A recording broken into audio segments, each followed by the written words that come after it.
Normalmente en la República Argentina en nuestra época había 4 millones de población estudiantil. De esos 4 millones, solamente 300.000 hacían los estudios secundarios. De manera que de la escuela primaria a la enseñanza secundaria ya había un descarte de 3.700.000 muchachos. De esos 300.000 iban a la universidad nunca más de 100.000 en todas las universidades. De manera que ya en esa etapa había otro descarte de 200.000. ¿Qué pasaba con estos 3 millones largos que al terminar la escuela primaria no podían ir al secundario porque no tenían medios, porque como la enseñanza era cara, ninguno de ellos podía seguir los estudios superiores? Y estos iban a los potreros, que eran las escuelas de delincuencia más conocidas. Y nosotros no tuvimos delincuencia infantil. ¿Por qué?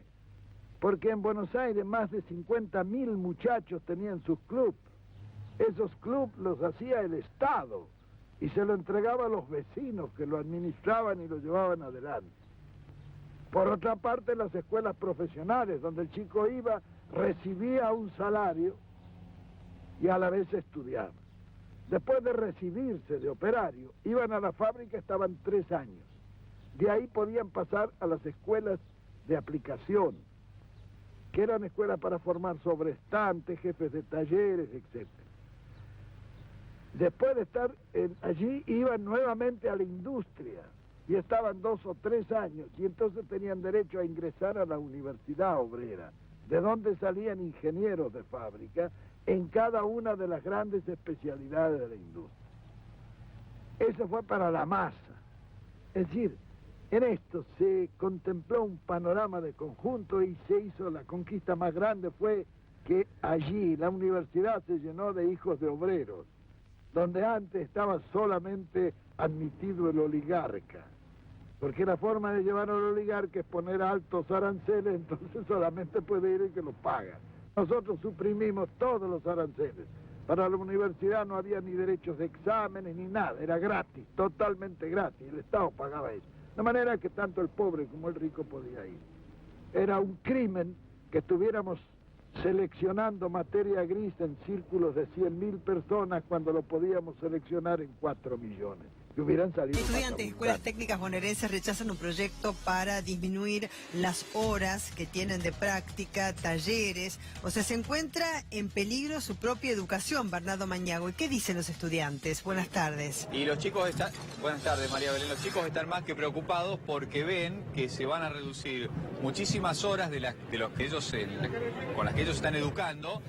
Se van a reducir profesores, se les van a reducir talleres, van a tener muchas limitaciones en cuanto a la validez del título con el que ellos se reciben. Ellos cursan 7 años y se reciben, me contaban, por ejemplo, como maestro mayor de obras, técnico electromecánico, una serie de especialidades que les permiten una salida laboral rápida, pero además que tiene una formación integral, no solamente en lo técnico, sino también en lo humano. Bueno, hay un proyecto para modificar toda esta realidad que los perjudica de acuerdo a lo que ellos denuncian, ¿no? Claro. Facundo y Bruno son dos alumnos de escuelas técnicas que nos van a contar básicamente, bueno, qué es lo que está poniendo en riesgo esta reforma, chicos. Bueno, esta reforma lo que estaba poniendo en riesgo es la validez de nuestro título a nivel nacional.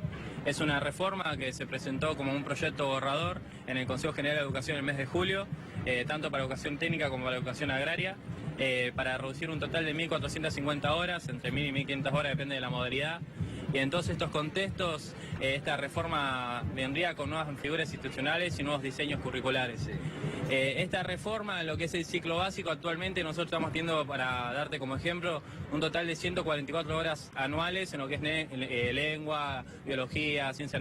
Entonces esas materias, si eso lo quieren reducir a 72 horas, unificarlas y pasar a sacar todos los contenidos sociales, culturales y de historia en una escuela técnica y como dijo Lucía Galarreta, directora de Proyecto de Educación Técnica Profesional, que a un chico en una escuela técnica no interesa ver historia argentina, no interesa temas sociales, sino que van a empezar a ver temas como historia del metal, historia del plástico, historia de la madera. Y eso son cosas conscientes de que solamente nos quieren ignorantes y no quieren que nos conozcamos nuestros derechos. Claro, porque entonces, más allá de que cumpla una función aportando su conocimiento técnico, cualquier trabajador, cualquier persona tiene que tener una formación integral humana y en cuanto a la historia, la geografía, la literatura, digamos, para poder desempeñarse como ciudadano de una manera más adecuada, ¿no? Sí, además esta reforma fue rechazada por el Consejo General de Educación porque va en contra de muchas cosas, la ley paritaria docente, el estatuto docente, la ley nacional de educación y la ley de educación técnico profesional. Sí. Por ejemplo, tenemos que en el artículo 3 de la ley 26.058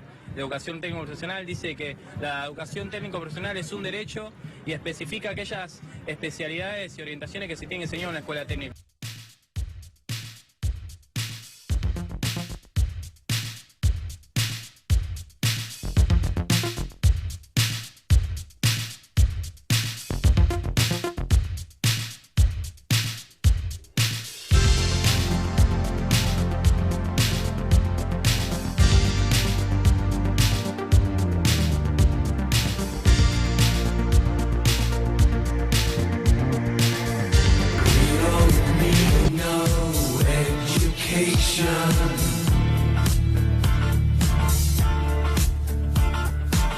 We don't need no thought control.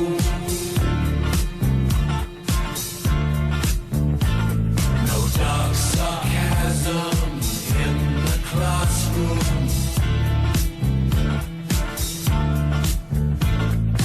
Teacher, leave them kids alone.